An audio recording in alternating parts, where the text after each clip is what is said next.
Excuse me, what are you doing? You know you shouldn't get that while driving. And why isn't your seatbelt on? Just let me answer this text real quick and I'll put it on.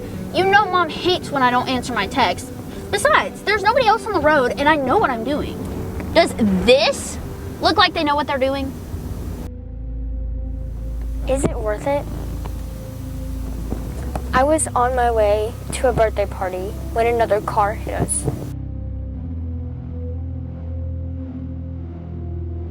We were on our way to a football game, but our driver was on his phone.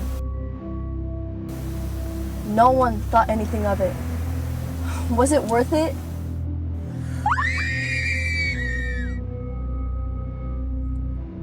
I just needed to pick up a few items at the store down the road.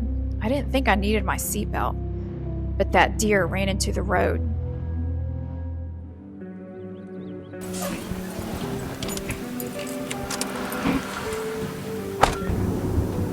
Is it worth it? Am I worth it?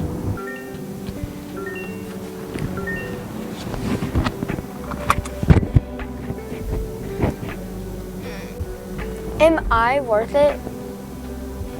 What about us? Are we worth it? It's worth it.